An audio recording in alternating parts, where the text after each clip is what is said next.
What's going on, everybody? Welcome into the Jacked Ramsays pregame show. Danny Marang, Brandon Sprague. It's game 2 of a 4-game trip for the Portland Trail Blazers before they get into the trade deadline and all-star break. While we get everybody in here real quick, like, rate, review, subscribe. Help us grow the show. We are trending up and up and up and up.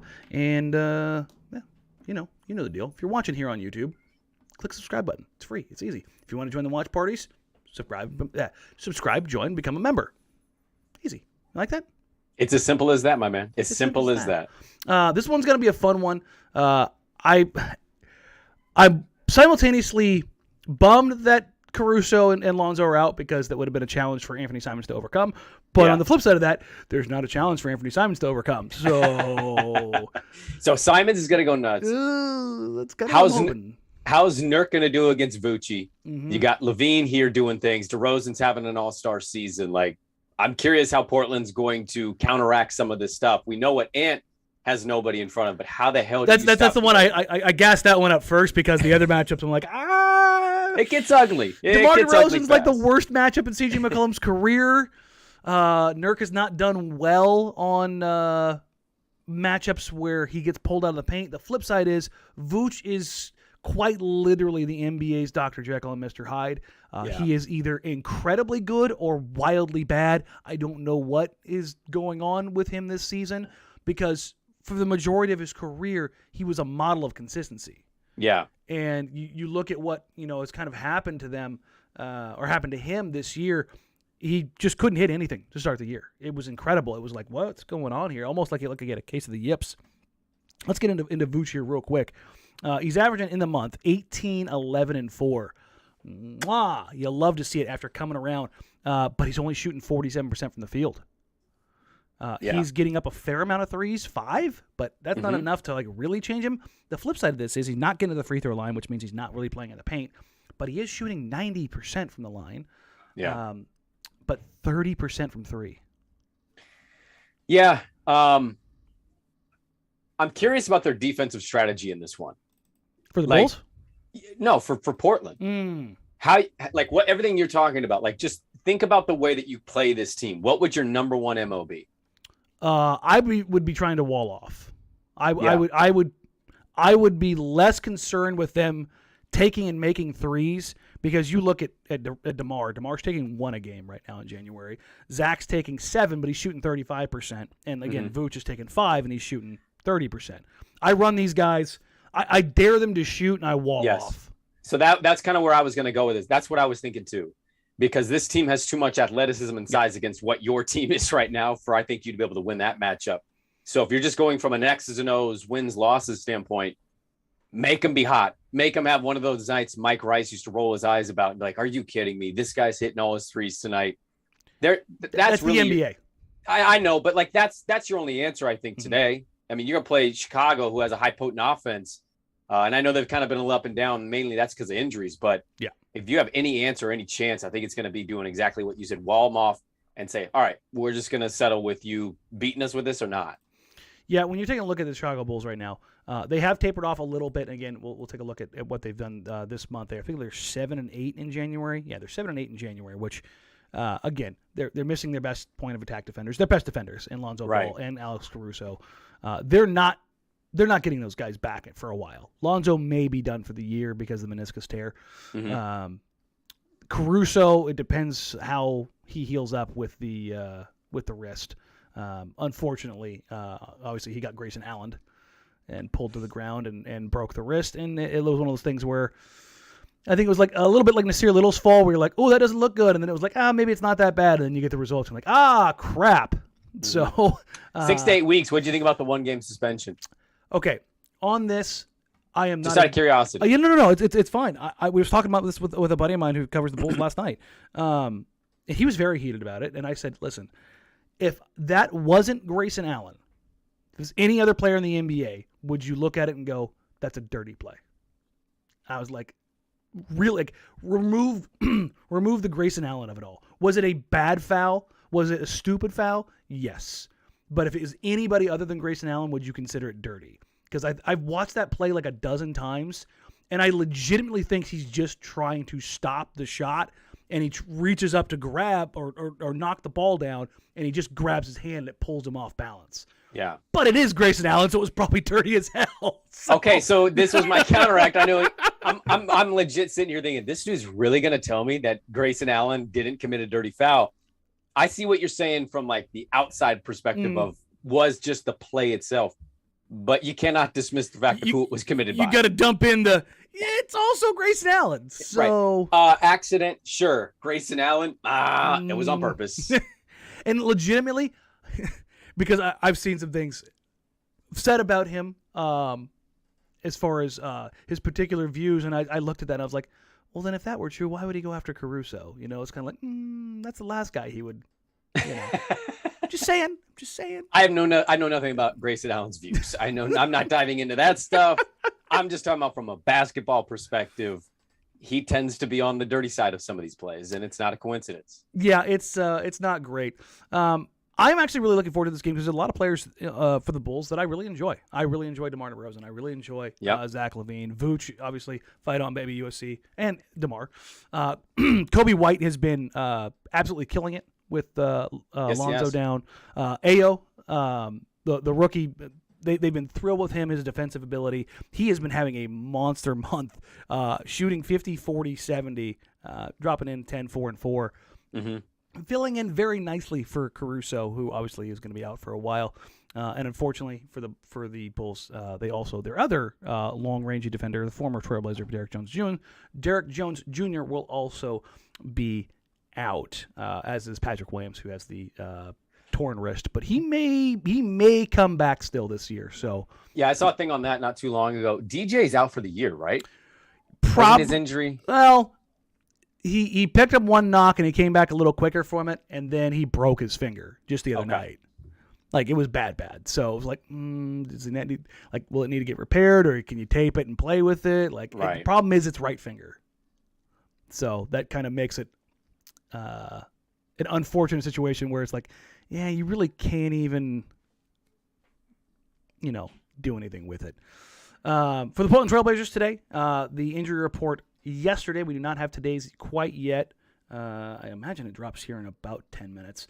Robert Covington, right knee MCL sprain. Norman Powell, left knee contusion. Dennis Smith Jr., right ankle sprain. Right knee IT band friction syndrome are all probable. Probable. So Norm did pick up a knock yesterday, or that last game. You saw him kind of grind his teeth and hobble for a second. Looked like he knocked knees. So Norm has had a rough kind of go of it, to be honest. He just seems like he can't get entirely healthy. And really in the NBA, nobody ever gets entirely healthy. It's kind of how this goes.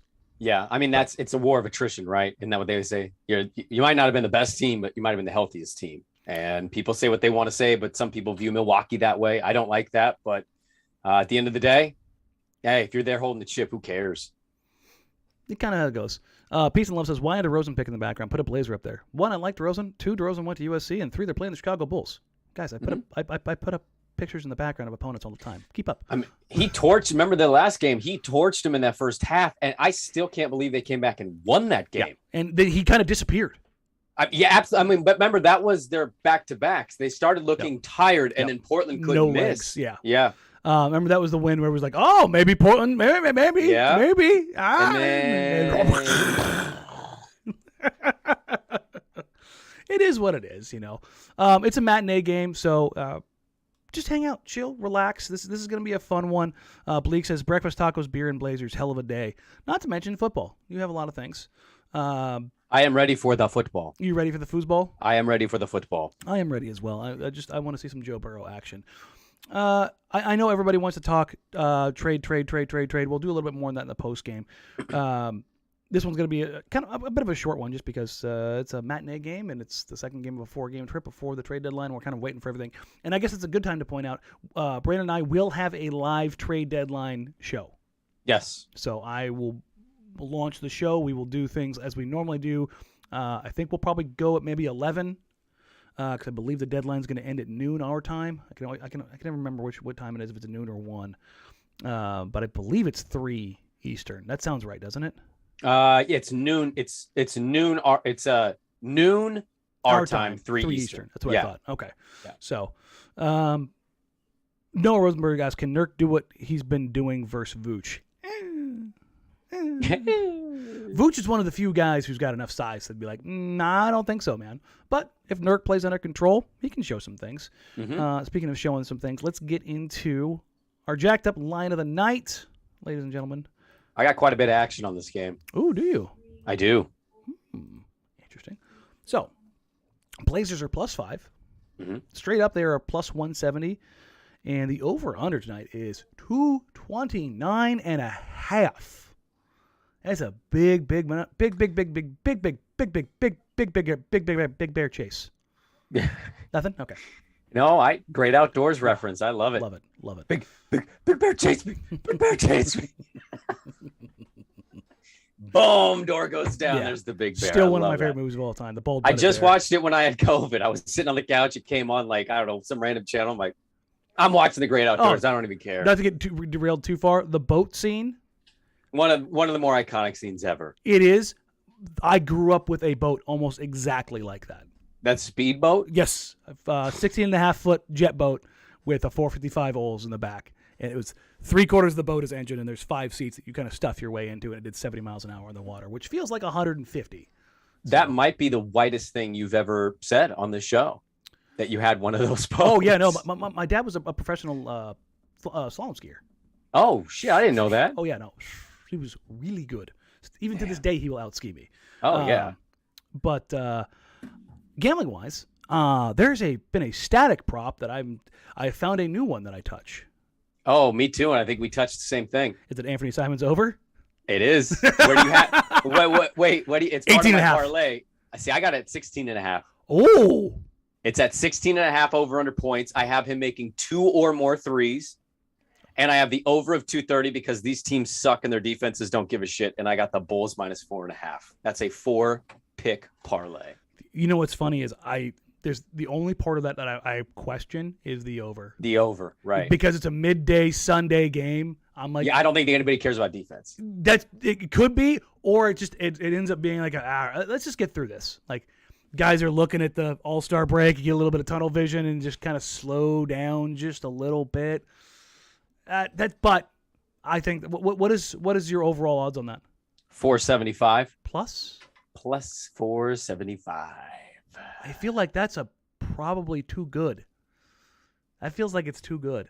I got the spread lower. I got the ant points under where it is right now. Like, I just needed to make. When did you get that? Just now. If you click, so when you go on DraftKings app, you know how you can same game parlay. Yeah. Can you adjust it? If you click the button, it actually activates it and it changes some of your odds. So when I did this before, I was like, literally as we started the pod, I had the Bulls, the over of Ant at 18.5. Mm-hmm. And then I had straight. And then I had the over.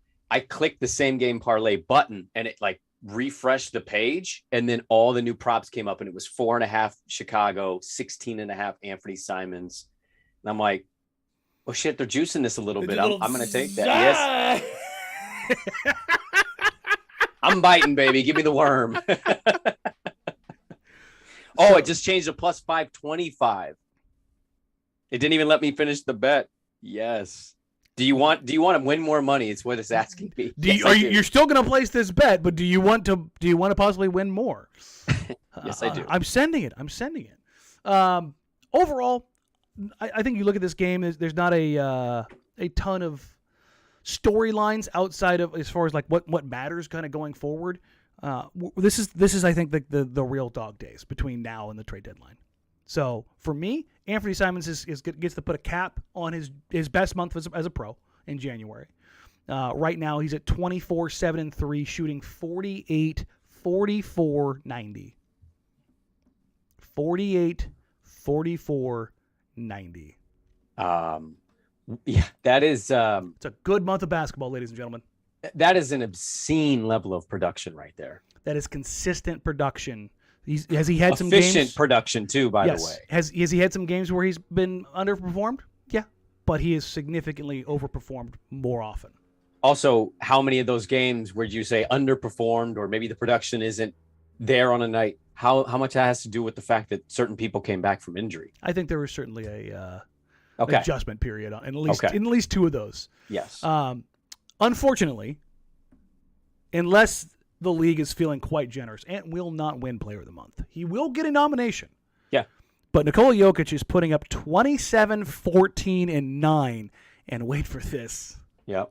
Shooting 59, 43, 89. That is unreal. I mean, that's otherworldly production. Is he going to win the championship and we're not talking about them at all? The MVP? I mean, no, I'm talking about, can they win the championship? They won't get healthy enough. You don't think Murray coming back with that kind of production is going to... I still think they're a wing away. Like if MPJ MPJ healthy, didn't go down, yeah, it'd be different. But like if they got Murray and MPJ back, I'd be like, yeah, you might talk me into this. I'd take a flyer on them on a betting angle. I'll tell you that much. Oh, they were plus 8,000 the other day. It might be worth it. Yeah, I mean, lay just a couple bucks. If you get a little bit of inside knowledge on Jamal Murray, I would definitely take that. But so you've got Jokic, and then you've got Ja at 28, 7 and 7, and Devin Booker at 28, 6 and 5. So you have some monster performance in the West this month. He'll get recognition. I think the takeaway for me this year is going to be he's going to have a great year.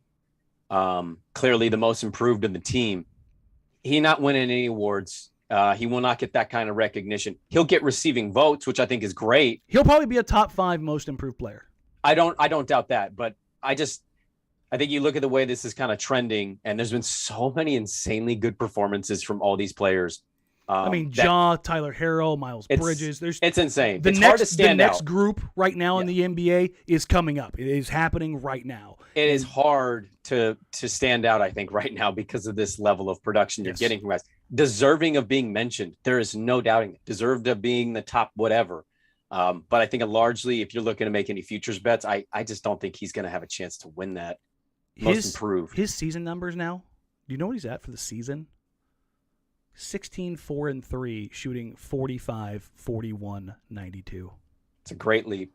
That is better than our preseason home run line.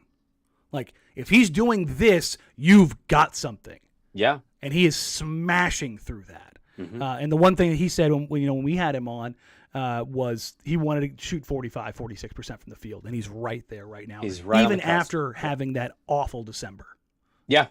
Yep. So it's going to be fun. Peace and Love says he'll get a huge contract. Who cares about awards? Listen, guys. Oh, no, I'm not saying care. We're just talking in general sense. These guys care. 100%. Well, we know Ant cares. I'm telling you right now, Ant was thrilled when he got that dunk slam dunk championship. Thrilled.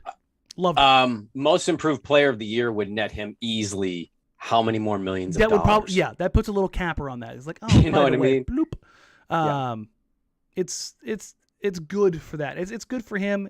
It's good for the team. It's good. It's just you want to see stuff like that. But it is what it is. We're going to wrap it up here. We're going to get out of here on a quick one just because it is an early matinee game. And I know everybody's jonesing for football and some brunch action. So let's give you a few minutes to go get some food ready. You know what I really want is some Eggs Benedict. Are you an Eggs Benedict guy? Do you make? No, I don't like the Hollandaise? I don't know. I don't like the egg like that. Oh, you don't like a poached egg? It's a little too slimy. Oh. I like it cooked a little more. I can't do the slimy egg texture. Do a little bit. Yeah. But you know what? I had a oh God, what was it? It was a pork something Eggs Benedict. Oh yeah. On jalapeno cornbread. It was in Mexico. It was sounds delicious. It was the most incredible thing I've ever eaten. I was like, how do I do this? Where can I find this? I want this again. You gotta just have like a really good skillet or omelet. You like a good skillet? Omelet or skillet is what I'd rather have than Eggs Benedict. That's fine. That's actually what I'm getting ready to make. The hollandaise takes too long. It's an effort. Yeah, and if you screw it up, you have to start from scratch. You can't. Yeah, no. Can't recover. No. Eric says sunny side up. I'm an over easy kind of guy for sure. I'm an over easy man. Yeah, over easy, potato shreds, a little bit of hot sauce. Oh. That's what's happening, and I'm doing it. I'm doing the potatoes. Throw a little ketchup in there too, by the way, just a tad. Listen, ketchup. A little spicy ketchup. I will do a sriracha ketchup blend. Yes, that sounds delicious. The air fryer is being put to use. Hundo percento. So I will get out of here on that. Brandon will get out of here on that. You're not going to be here for the post game, right? No, If he's doubtful. I don't know how much of the live watch party I'll be a part of either. It's a tough day. It is. Yeah, no, there's a lot of gambling, a lot of football. But we will have the watch party up for everybody. And like I said, if you missed it in the postgame show, the watch party will happen for the rest of the season, every game. So the guys at Playback have been awesome to work with. So that will be there for everybody who is a member. I think we'll probably open up 1, 2. Just to demo it for people who want to go check it out. Yeah. And get everybody in there. So we will catch you guys in there then for the post-game show. Take care. Enjoy the game. We'll see you in the watch party. You can find us on social media at Jack Ramsays, at Danny Marang, at Brandon Sprague. Please like, rate, review, subscribe. Help us grow the show. If you're watching here on YouTube, subscribe to the channel. If you want to watch the watch parties, become a member and join the Jack Ramsays Army. We will catch you guys in the watch party.